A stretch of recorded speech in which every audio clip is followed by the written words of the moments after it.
अर्थसंकल्प आधीच्या सरकारनं म्हणजे घटनाबाह्य सरकारने केले. त्याच्यामध्ये एक होतं कर्जमाफी. शेतकऱ्यांची कर्जमाफी 3 लाखापर्यंत आणि लाडक्या बहिणींना त्यांचं मानधन वाढवून 2100 रुपये देण्याचे 2 संकल्प यांनी केले. शिवाय मग लोकांना रोजगार देणं वगैरे वगैरे वगैरे हे नेहमीचंच. तर आज आम्हाला पाहायचे शेतकऱ्यांची कर्जमाफी होते का आणि लाडक्या बहिणींना 2100 रुपये दिले जात आहेत का. कारण ह्या 2 संकल्पावरच त्यांनी मतं विकत घेण्याचा प्रयत्न केला. महिलांची, बहिणींची, कष्टकऱ्यांची. पण ज्या पद्धतीचं आर्थिक अहवाल, आर्थिक पाहणी अहवाल जो महाराष्ट्राचा आलेला आहे की महाराष्ट्र कसा कर्जाच्या ओझ्याखाली तडफडतो आहे, महाराष्ट्राची आर्थिक परिस्थिती किती गंभीर आहे, त्याच्यामुळे आम्हाला एक चिंता आहे या राज्याच्या आर्थिक स्थितीची. पण राज्यकर्त्यांनी किंवा सत्ताधाऱ्यांनी मतं विकत घेण्यासाठी ज्या पद्धतीनं सरकारी तिजोरीचा वापर म्हणा किंवा गैरवापर केला तो इतक्या टोकाला गेलेला आहे की आता त्यांना मागे हटता येणार नाही. ज्या घोषणांवर तुम्ही मतं विकत घेतली त्या घोषणा तुम्हाला या अर्थसंकल्पात पूर्ण कराव्या लागतील, एवढंच मला म्हणायचं. आज संसदेच्या अधिवेशनाचा 2रा टप्पा सुरू होतो. विरोधकांचा अजेंडा नक्की काय असणार आहे? मणिपूर आहे, ट्रम्प यांनी ज्या पद्धतीने टॅरिफ वाढण्याची घोषणा केलेली आहे, दक्षिणेतील काही राज्य म्हणतात की हे तिन्ही विषय अत्यंत महत्वाचे आहेत. सर, तुम्ही डिटेलमध्ये एक्सप्लेन करा ना कोणते 3 मुद्दे. बघा, एक तर सगळ्यात मुद्दा आमच्यासाठी जो आहे तो म्हणजे ट्रम्प यांनी ज्या पद्धतीनं भारतीय पंतप्रधानांचा अपमान केला, जरी ते नरेंद्र मोदी असले तरी ज्या पद्धतीनं त्याने भारतीय पंतप्रधानांना व्हाईट हाऊसमध्ये अपमानित केलं, हा एक मुद्दा अत्यंत गंभीर आहे.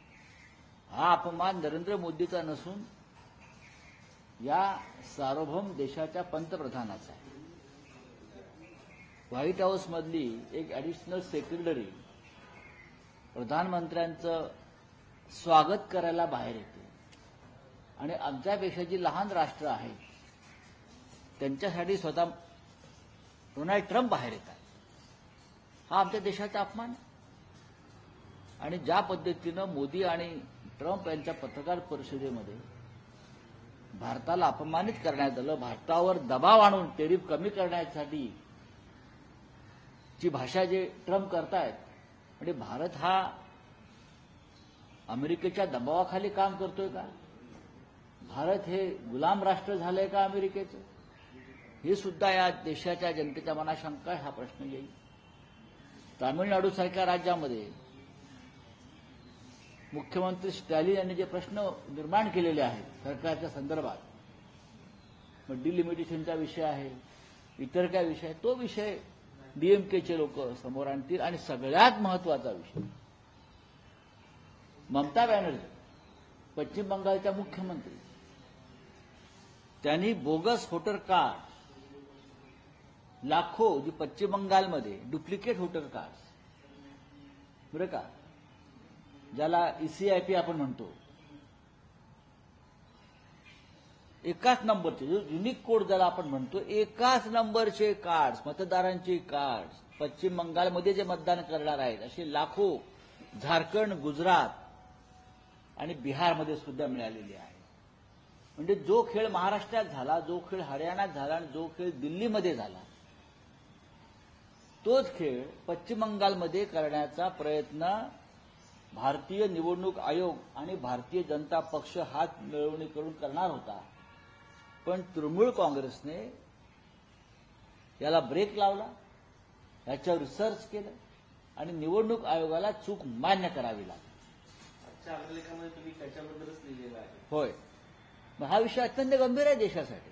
भारतीय जनता पक्ष आणि निवडणूक आयोग या एकाच नाण्याच्या दोन बाजू आहेत आणि बोगस मतदार निर्माण करून त्याच्यासाठी बोगस डॉक्युमेंट्स तयार करून हरियाणा, दिल्ली, महाराष्ट्र आणि आता पश्चिम बंगाल, कदाचित बिहार सुद्धा होऊ शकेल, या निवडणुका जिंकल्या जात आहेत. हे पुन्हा एकदा ममता बॅनर्जी आणि त्यांच्या प्रमुख कार्यकर्त्यांनी समोर आणलंय. ही बाब तृणमूल काँग्रेससह आम्ही सगळ्यांनी गांभीर्याने घेतलेली आहे आणि संसदेमध्ये ह्याच्यावरती नक्कीच आम्हाला चर्चा हवी. राज ठाकरेंनी काल पुण्यामध्ये पक्षाच्या मेळाव्यामध्ये बोलताना एक विधान केलेलं आहे की गंगेचं पाणी म्हणजे महाकुंभमध्ये असणारं पाणी खूप घाण पाणी होतं आणि ते पाणी मला कोणतरी घेऊन आलं होतं, प्या असं म्हटलं होतं. मी कसं पेला नाही, ते प्या असं म्हटलं त्यांनी हट असं म्हटलं. तुम्ही अर्धवट सांगताय, तुम्ही देशापुढे अर्धवट माहिती ठेवताय. हे बघा की राज ठाकरे हे भारतीय जनता पक्षाचे सहकारी आहेत आणि राज ठाकरे यांनी मधल्या काळामध्ये हिंदुत्वाचा पुकार केलेला आहे भारतीय जनता पक्षाबरोबर. अचानक ते हिंदुत्ववादी झालेले आहेत. आता राज ठाकरे यांच्या जागी अन्य कोणी नेता असता, समाजवादी पार्टीचा असता, काँग्रेसचा असता किंवा शरद पवार साहेबांच्या राष्ट्रवादी काँग्रेसचा असता किंवा आमच्यापैकी कोणी असतं, तर या विधानावर भारतीय जनता पक्ष, मिंदेंची सेना त्यांनी थैथाट केला असता की कसा हिंदुत्वाचा अपमान झाला. आता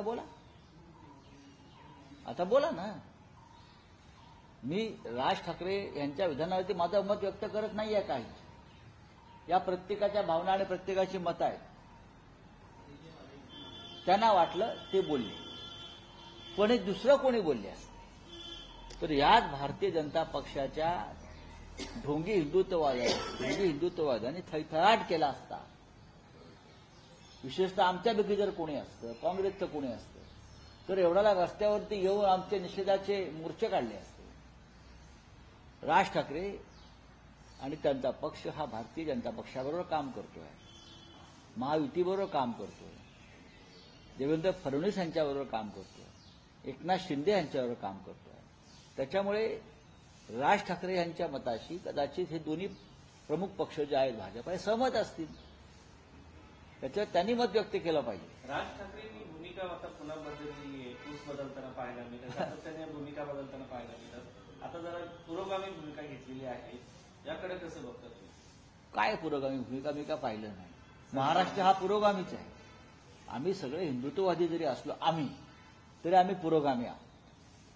आमचं हिंदुत्व हे नकली किंवा ढोंगी किंवा धर्मांधता असलेलं हिंदुत्व नाहीये.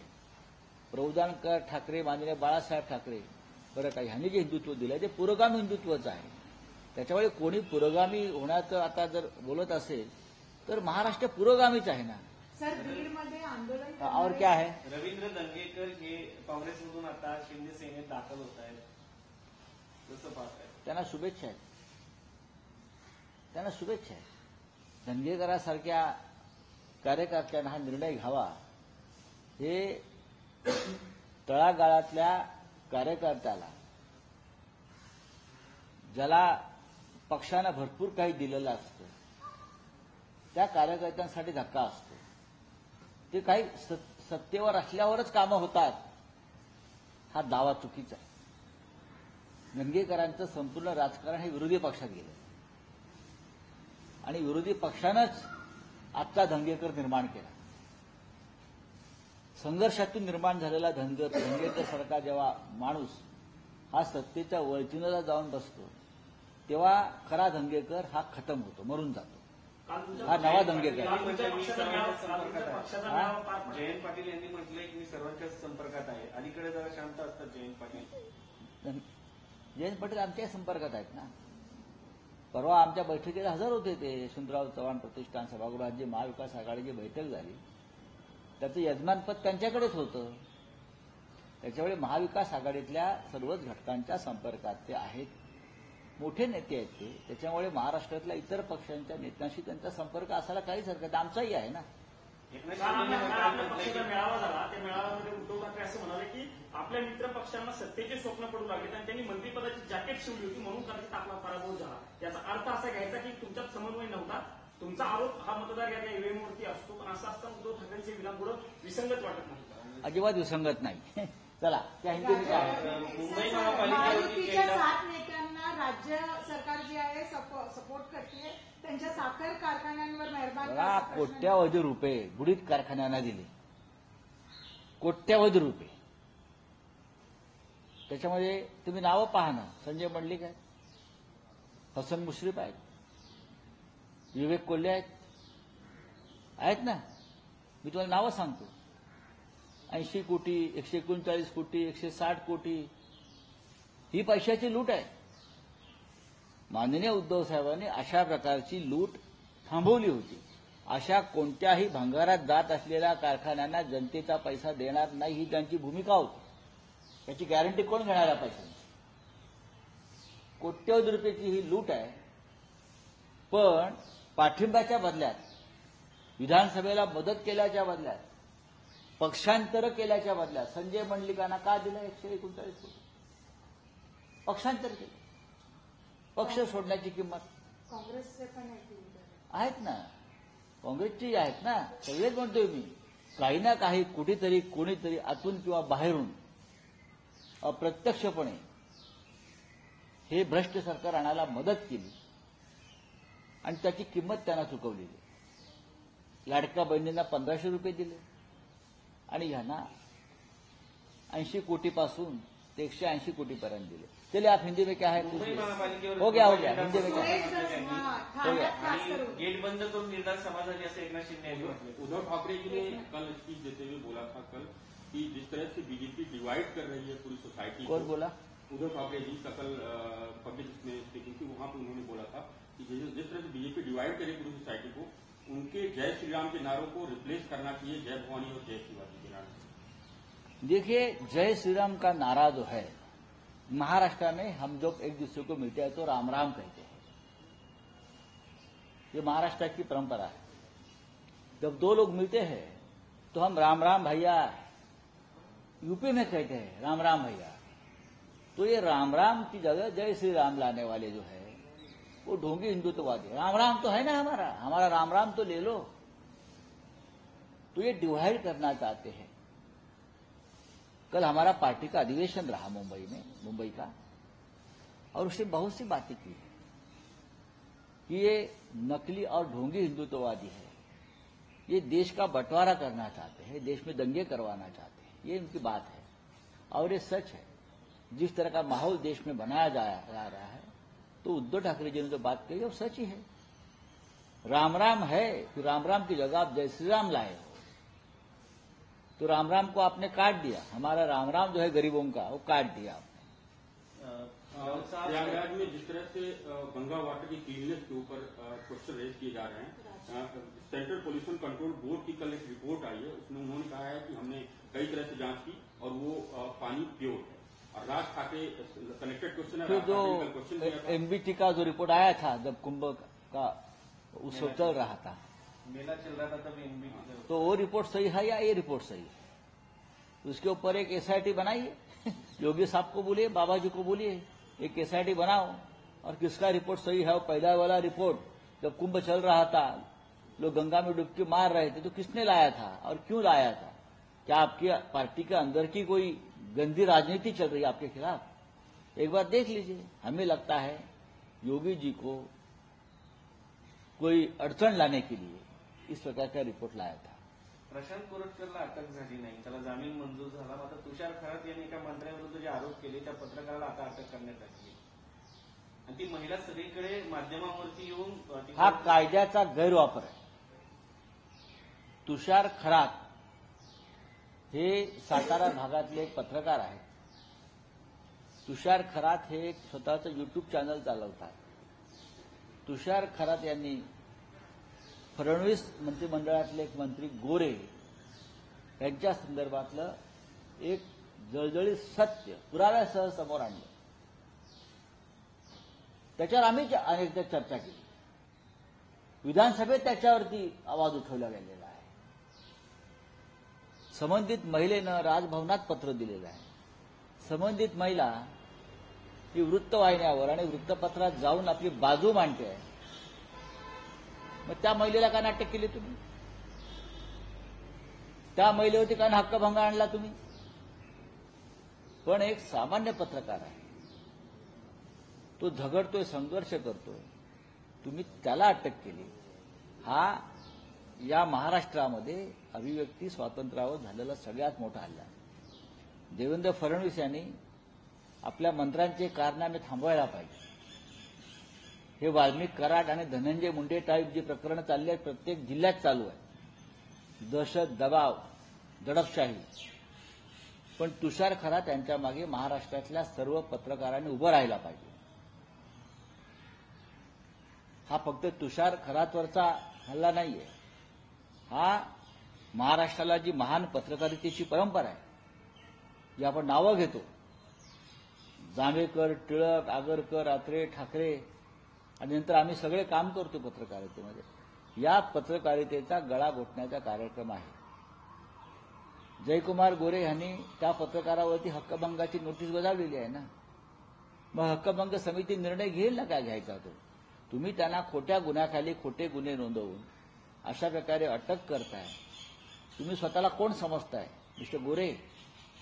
तुम्ही गुंडा असाल, तुम्ही माफिया असाल, तुम्ही मंत्री असाल, तुम्ही देवेंद्र फडणवीस यांचे लंगोटीयार असाल, पण अशा प्रकारे महाराष्ट्रातल्या मराठी पत्रकारांवर हल्ले करण्याचा प्रयत्न कराल तर तो तुम्हाला महाग पडेल. हे मी त्यांना सांगू इच्छितो. तुषार खरात ह्याच्यावर सगळे गुन्हे खोटे आहेत. मी सकाळीच माहिती घेतली, मला अनेकांनी कळवलं. माझं लक्ष आहे त्या घटनेवर. सुरेश जस यांची नार्कोटिक्स टेस्ट झाली पाहिजे, तरच दूधचं दूध पाणीचं पाणी होणार, असं आंदोलनकर्त्यांची मागणी आहे.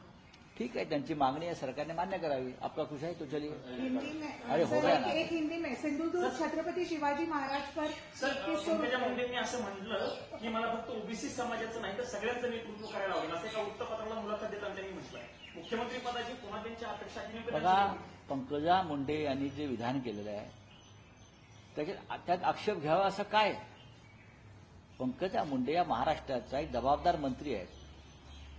पंकजा मुंडे यांचे वडील गोपीनाथराव मुंडे यांनी या राज्याचं नेतृत्व केलेलं आहे आणि त्यांचं नेतृत्व हे सर्वसमावेशक होतं, सर्व समाजाचं होतं. गोरगरिबांचं नेतृत्व त्यांनी केलं आहे. आणि पंकजा मुंडे यांची जर अशी भूमिका आहे की मी एखाद्या जातीचं, एका समाजाचं नेतृत्व करणार नाही, तर महाराष्ट्रातल्या सगळ्या समाजाचं मी नेतृत्व करेन, यालाच तर पुरोगामी नेतृत्व म्हणतात ना महाराष्ट्रातलं. पंकजा मुंडे यांच्या विधानाचं स्वागत करायला पाहिजे. औरंगजेब के मकबरे पे 6 लाख